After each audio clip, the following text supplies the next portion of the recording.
Muy buenas noches, queridos hermanos y amigos que nos están acompañando esta noche bastante especial. Para los hermanos que nos van a ver luego a través de internet, a través del YouTube, pues aquí en San Salvador esta tarde ha caído una gran tormenta, comenzó pasada a las 5 de la tarde y hubieron algunas zonas donde la energía eléctrica se fue. Esta es una zona increíble. A 3 casas de aquí de la iglesia hay energía eléctrica, pero aquí no hay.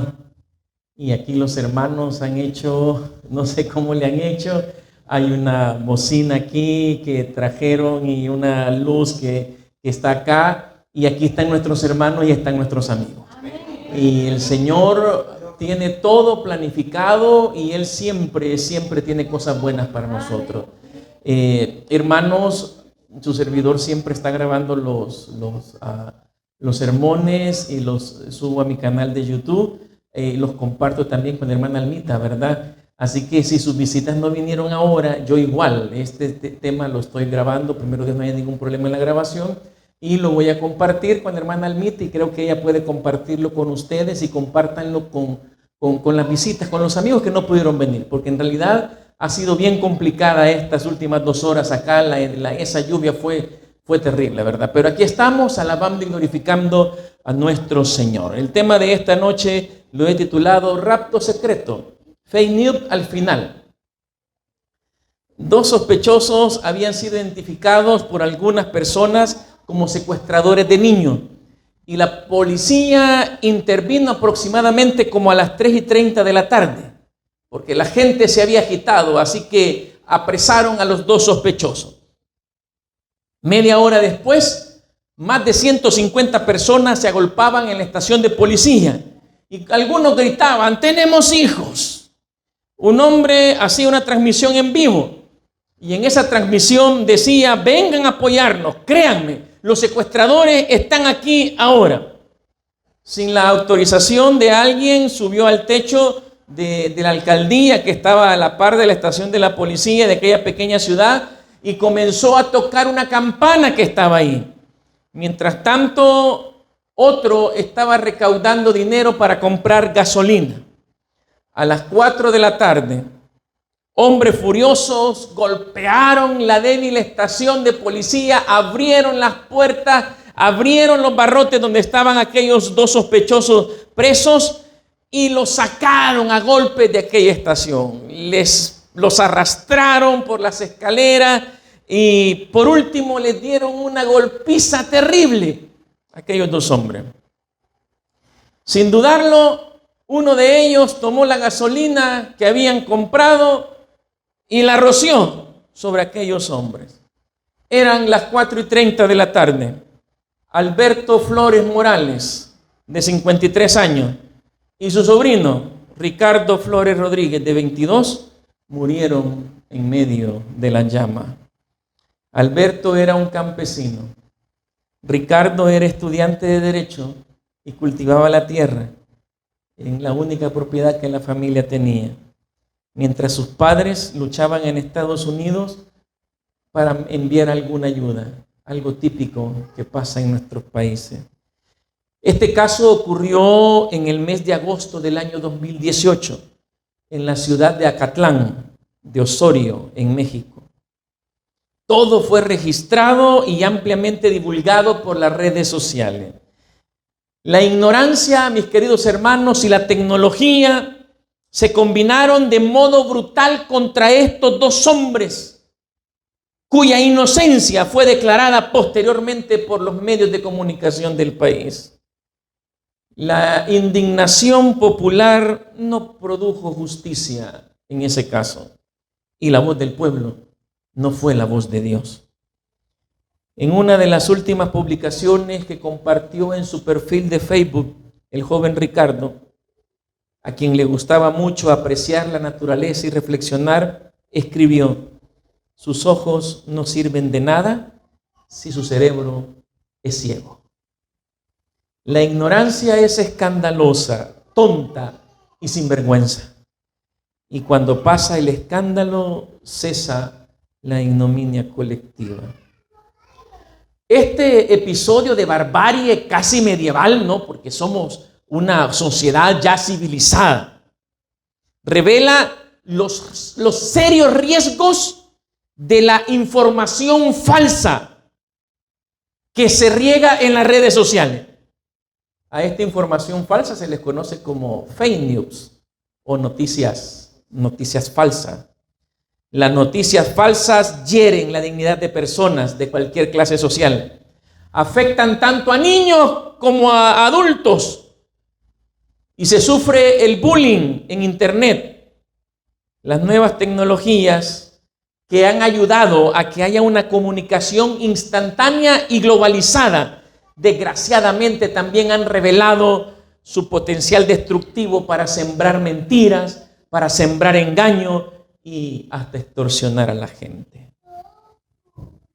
En San Mateo 24, ya lo estudiamos nosotros hace 2 noches, Jesús advirtió a sus discípulos y a nosotros que la razón principal por la cual nosotros debíamos cuidarnos es para que no fuéramos engañados.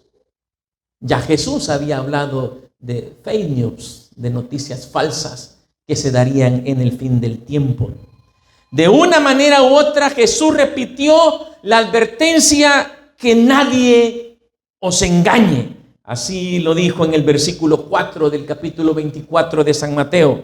Mirad que nadie os engañe. Es increíble que antes de Jesús responder las 3 preguntas que los discípulos le hicieron, les dio ese consejo, que nadie los engañe. Y en el capítulo 24 lo repitió por lo menos directamente 2 veces más e indirectamente 3 veces más. O sea, por lo menos 6 veces en el capítulo 24 de San Mateo encontramos la advertencia de Jesús en los días finales, que nadie les engañe.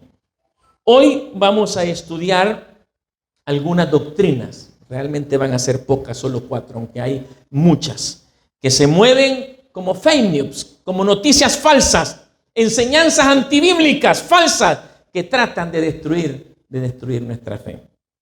La primera de ellas es lo que la mayoría de seres humanos creen en esta tierra, y no solamente cristianos, sino hasta no cristianos, que somos inmortales. Quien introdujo este fake news fue el mismo Satanás.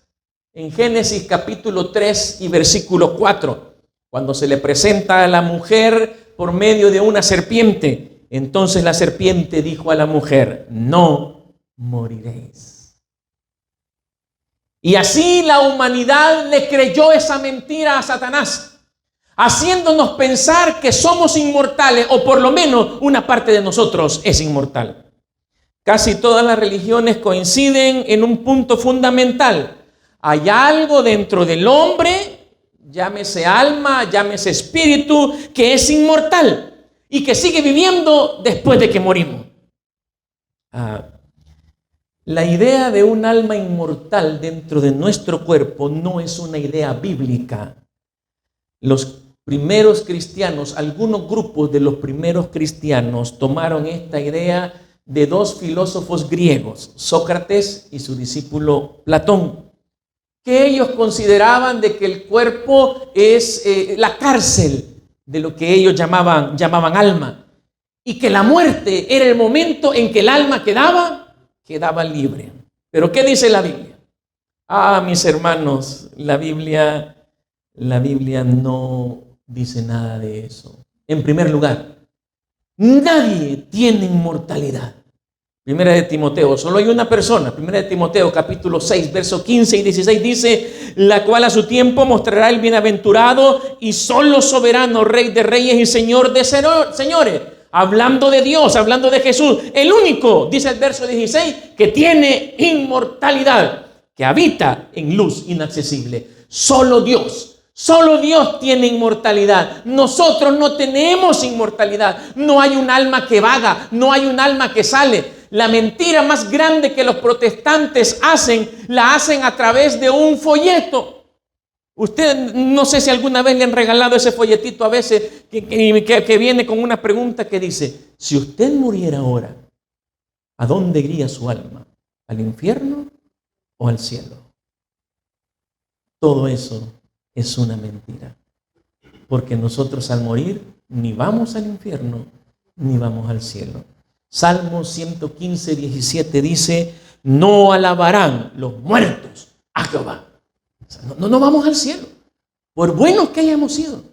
La Biblia compara la muerte con un sueño y aclara, Eclesiastés capítulo 9, versículos 5 y 6, porque los que viven saben que han de morir, pero los muertos nada saben, dice la palabra del Señor, ni tienen más paga, porque su memoria es puesta en olvido. También su amor y su odio, su envidia fenecieron ya, y nunca más tendrán parte en todo lo que se hace debajo del sol. No existen las ánimas solas, no existen las apariciones. Nosotros cuando morimos simplemente dejamos de ser. Nosotros no hay nada inmortal. Yo me recuerdo que mi mamá me contaba que allá en el cantón donde ellas vivían, cuando venía el Día de los Difuntos, recuerda que para el 2 de noviembre, 1 y 2 de noviembre, entonces ahí hacía, en esa época se hace la conserva de ayote, tan rica que es, ¿verdad? Y entonces la abuela en una olla dejaba conserva de ayote en el patio. Y la abuela decía, para las ánimas solas, decía, o sea, los espíritus que salían en el Día de los Muertos, o sea, en la noche, y llegaban y comían la miel de ayote. Sí, y al siguiente día estaba el cascarero, hermano, porque eso lejos dejaban las ánimas solas.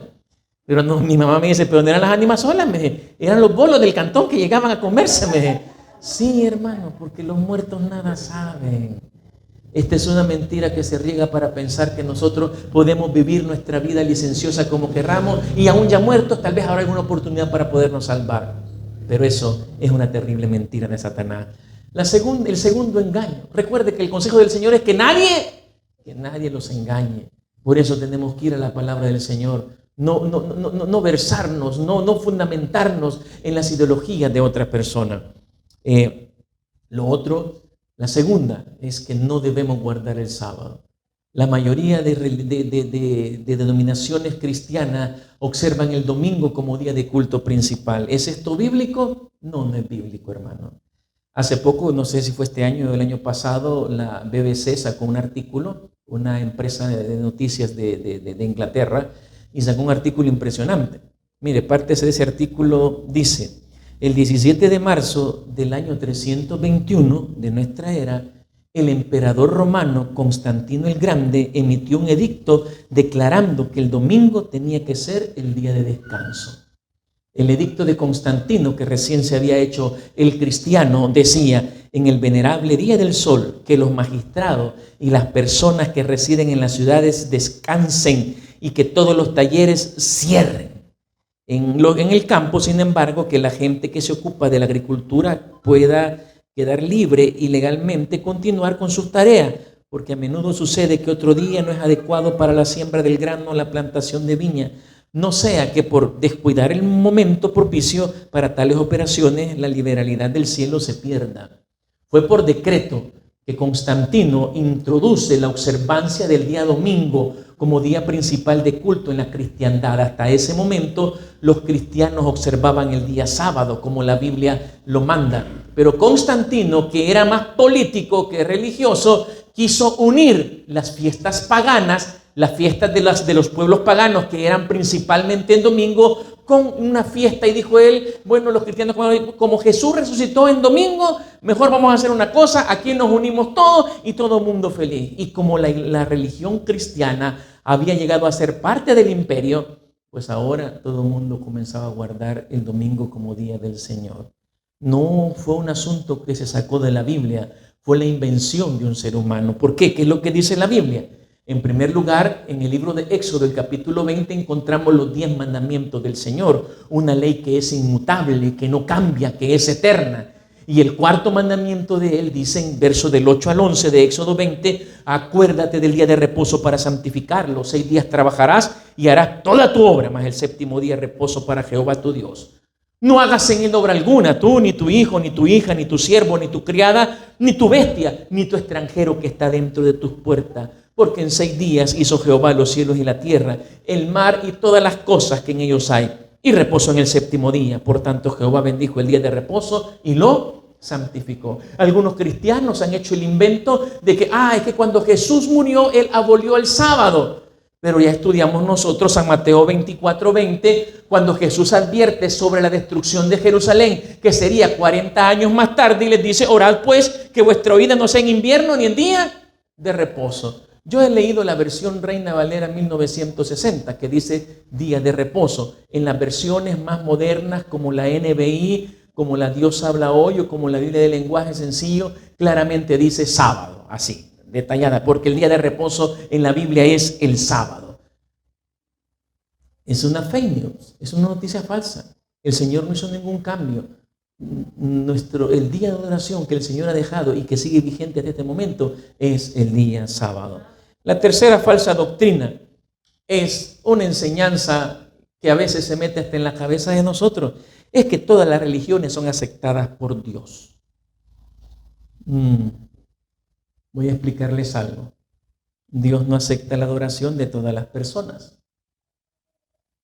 Así fue desde el principio. En el mismo libro de Génesis encontramos la historia de Caín y Abel. En el capítulo 4, verso 3 al 5, dice la palabra del Señor: y aconteció andando el tiempo que Caín trajo del fruto de la tierra una ofrenda a Jehová. Y Abel trajo también de los primogénitos de sus ovejas, de los más gordos de ella. Y miró Jehová con agrado a Abel y a su ofrenda, pero no miró con agrado a Caín y a la ofrenda suya. Y se ensañó Caín en gran manera y decayó su semblante. Los dos fueron a la iglesia, los dos estaban en la campaña, los dos dieron ofrenda. Pero Dios solo aceptó la adoración de uno. Algunos dicen, no, que Caín la llevó de mala gana. No fue eso, hermano. Lo que sucedía es que Dios, en ofrenda, en la adoración, Él pedía corderos, no pedía elotes, no pedía sandías, no pedía melones. Y aunque Caín ha llevado lo mejor de su cosecha, porque él era agricultor, no llevó lo que Dios le estaba pidiendo. Cuando adoras a Dios, ¿cómo lo adoras?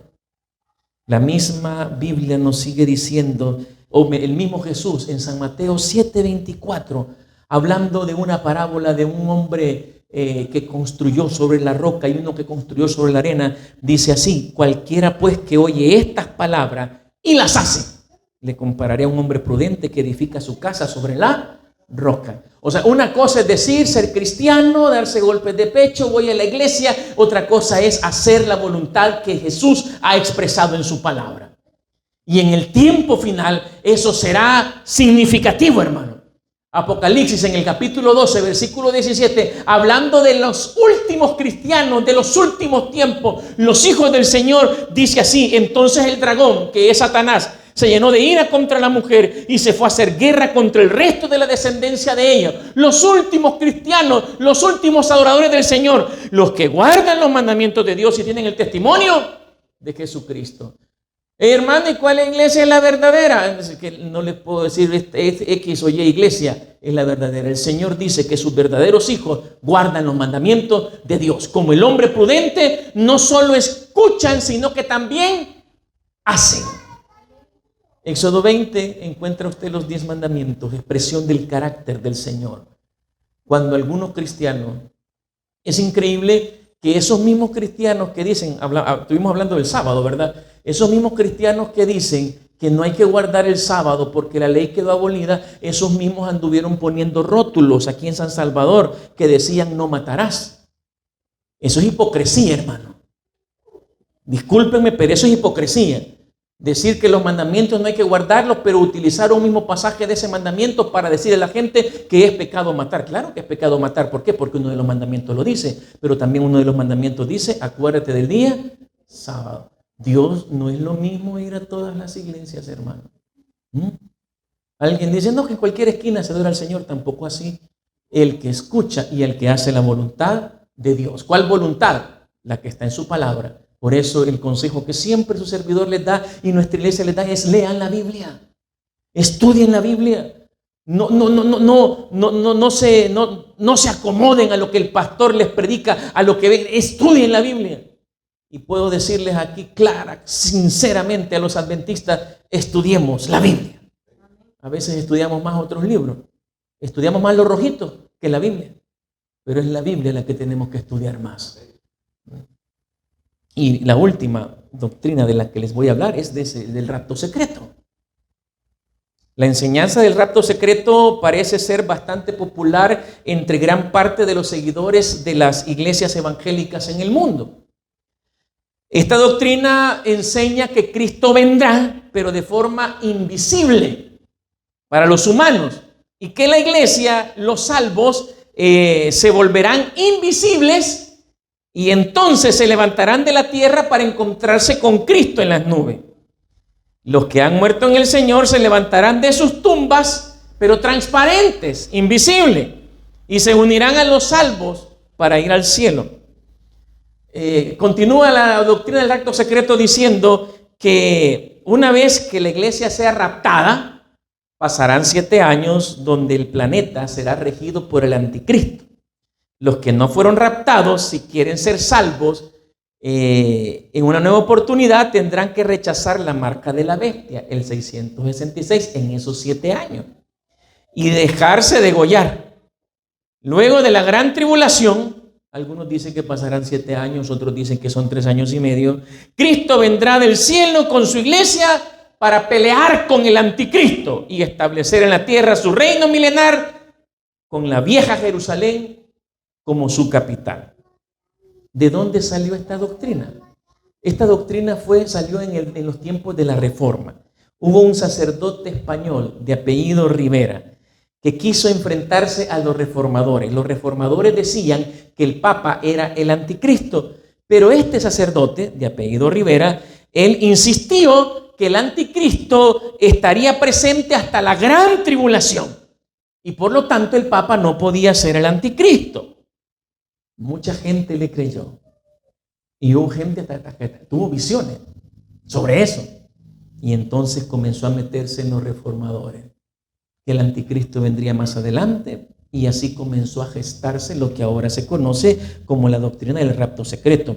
Quien más contribuyó a esta doctrina fue un escritor evangélico llamado Hal Lindsey, que escribió un libro titulado Adiós, planeta Tierra.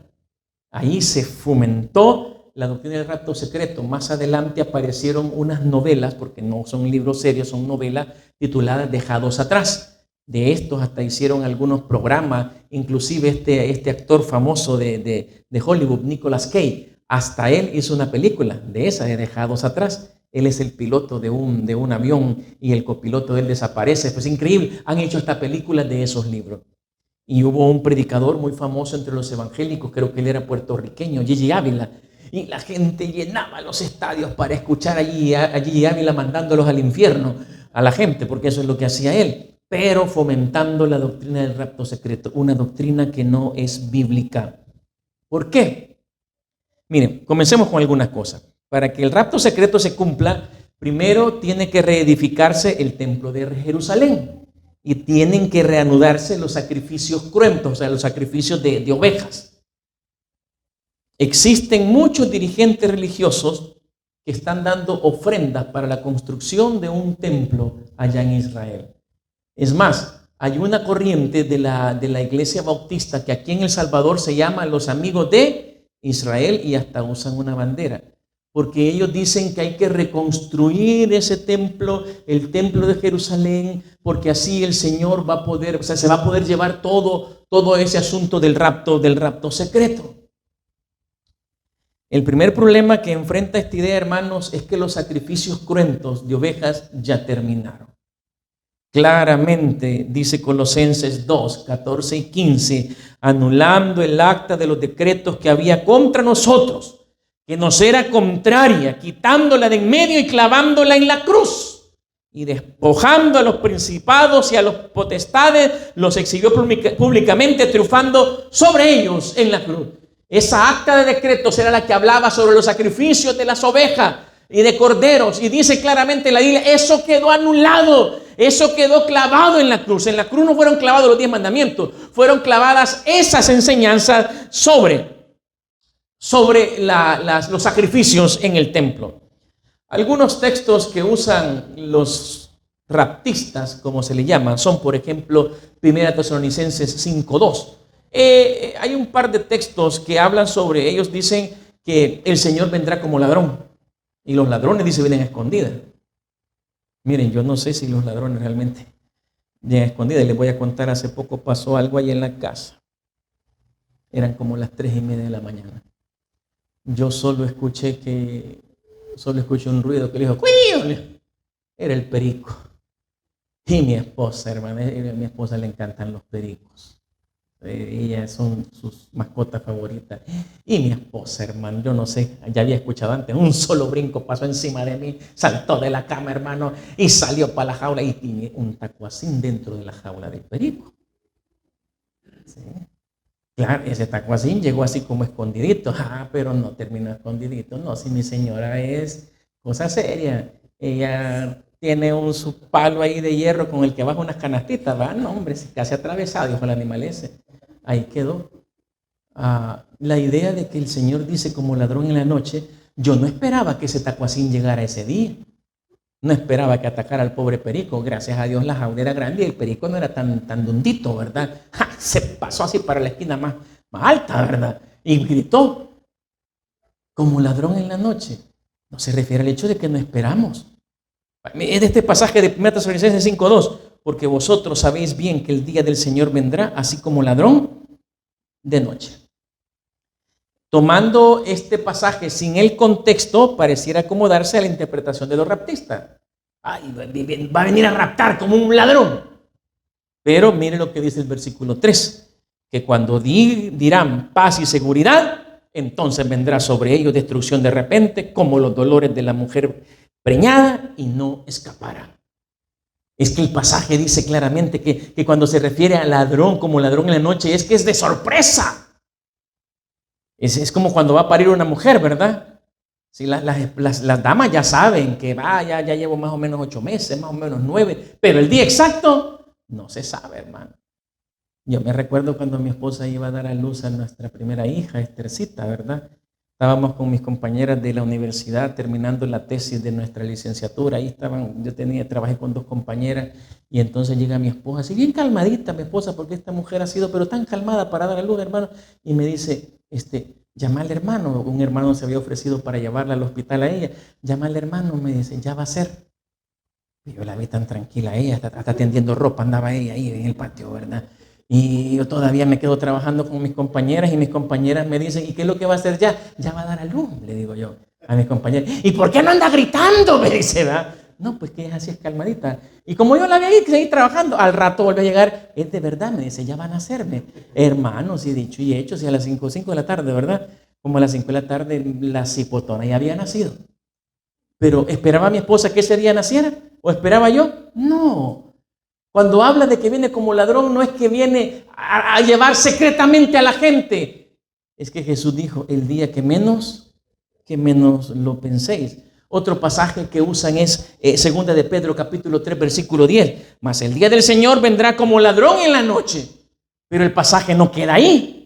Sigue diciendo, en el cual los cielos pasarán con gran estruendo y los elementos ardientes serán deshechos y la tierra y las obras que están en ellas serán quemadas. Según los raptistas, cuando el Señor venga como ladrón en la noche, esto queda tranquilo aquí. 7 años, el anticristo gobernando. Pero según de Pedro 3:10, cuando dice que el Señor viene como ladrón en la noche, dice que la tierra queda destruida. No, como dice una compañera de trabajo, no coteje. Sí, no embona, ¿verdad? Es como cuando usted está armando un rompecabezas, ¿verdad? Ya da cólera, ¿verdad? Cuando es rompecabezas de 1000 piezas, da cólera cuando uno no encuentra, ¿verdad?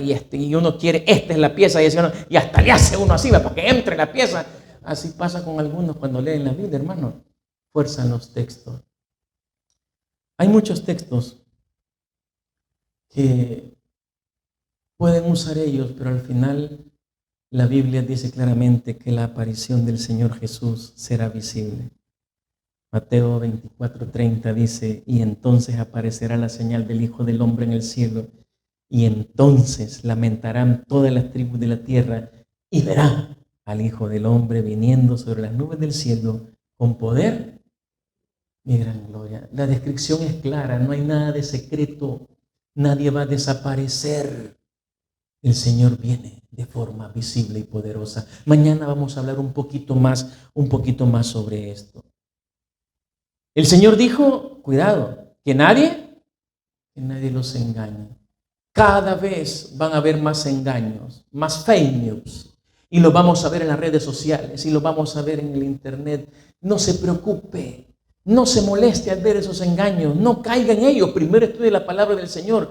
Todos esos engaños nos dicen que Jesús viene pronto. Les contaba que a mi esposa le encantan los periquitos, ¿verdad? Hace muchos años, cuando mi hija Esther estaba bien pequeña, conseguimos 2 periquitos en San Francisco Javier, ¿verdad? Fue que los conseguimos. Y teníamos 2 periquitos ahí en casa. Una noche fue un tacuacín también, ¿verdad? Un gato, una rata. Allá en Usulután hay ratas mutantes, así grandotas.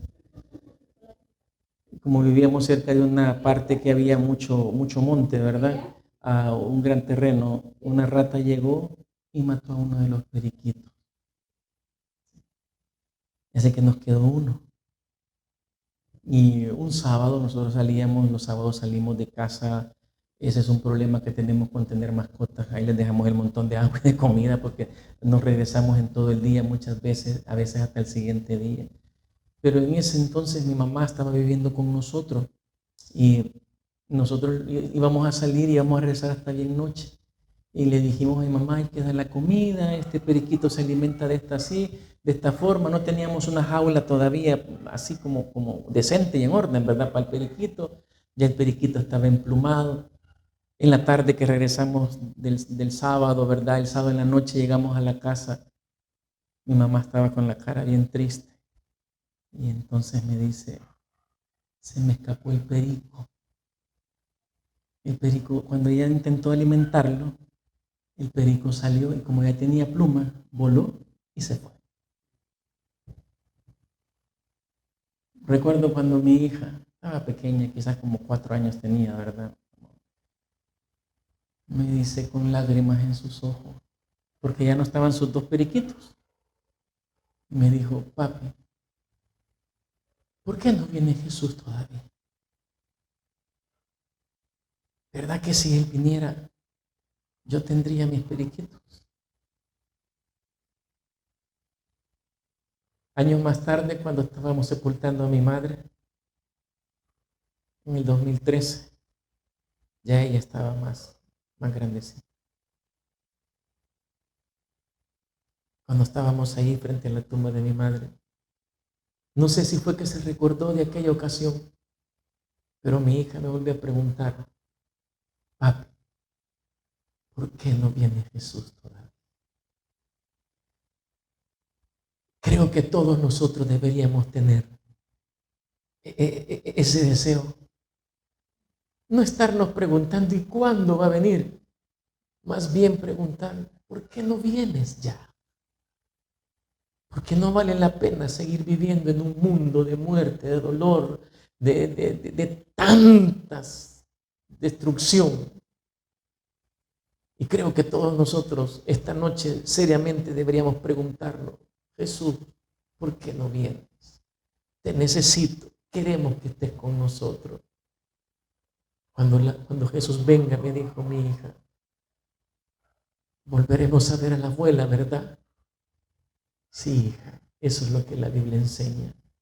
Mis hermanos, así como se están dando las señales físicas en el mundo, cada vez los engaños van a ir aumentando. Pero el Señor Jesús dijo, cuídense, que nadie los engañe, que no los distraigan, concéntrense, yo ya voy, prepárense.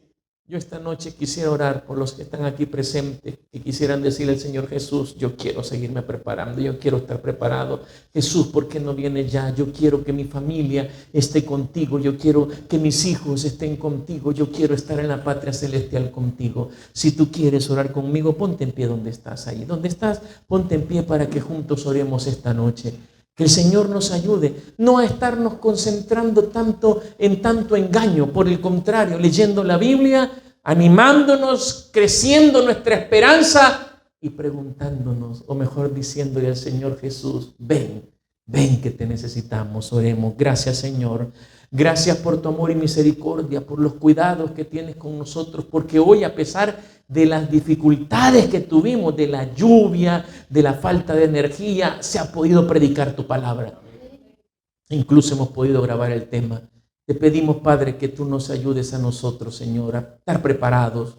Tu mensaje es para nosotros de ya, de dejar de seguir mentiras, de escuchar noticias falsas, concentrarnos en tu palabra y esperarte a ti con los brazos abiertos, Señor. Anhelamos que venga ya, deseamos que venga ya. Estamos seguros que el día menos pensado, un día de estos, tú vendrás. Por favor, que los que estamos orando acá y los que están orando a través del internet también, Señor, podamos estar listos para ese día.